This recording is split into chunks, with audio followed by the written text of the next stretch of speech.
നമസ്കാരമുണ്ട്. ഞങ്ങളെ കൃഷിപ്പണിയിലാണേ. കുഞ്ഞ് കുറച്ച് ദിവസമായിട്ട് വയ്യാത്ത കാരണം കൊണ്ട് വന്നിരുന്നില്ല.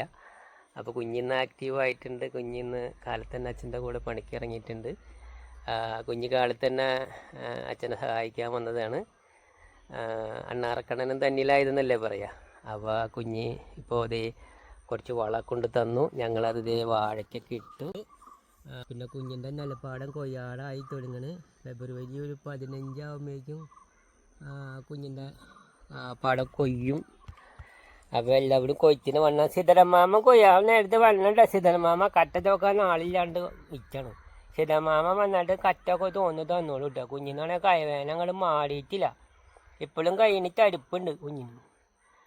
അപ്പോൾ സിദ്ധരമാമ എല്ലാവരും വന്നിട്ടാ ലളിതത്തീറ്റൊക്കെ വന്നോളൂ.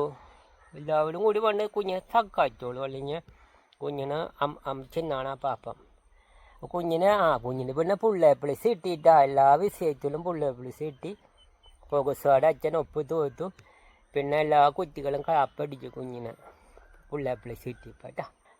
പിന്നെ ഇത്തവണ കുഞ്ഞ് കർഷകശ്രീ പഠിക്കാനുള്ള പരിപാടിയാണ്.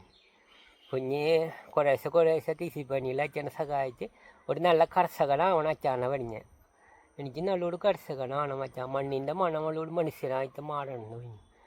അങ്ങനെ കുഞ്ഞുമ്മൻ പറഞ്ഞിട്ടുണ്ട്. എന്തായാലും അച്ഛൻ്റെ കുഞ്ഞിൻ്റെ കൂടെ ചെന്ന അച്ഛനുണ്ട്. അച്ഛൻ കുഞ്ഞു പണികളൊക്കെ പഠിപ്പിച്ച് കൊടുക്കും. വാഴയ്ക്ക് വലയിടാനും കുത്തുമുളകിനിടാനും കുല പിടിച്ച് കെത്താനും തൂണിടാനും ഒക്കെ പഠിപ്പിച്ച് കൊടുത്തിട്ടുണ്ട്. അപ്പോൾ എല്ലാവർക്കും ശാന്തിയും സമാധാനവും ലോകത്ത് നന്മയും ഉണ്ടാവട്ടെ.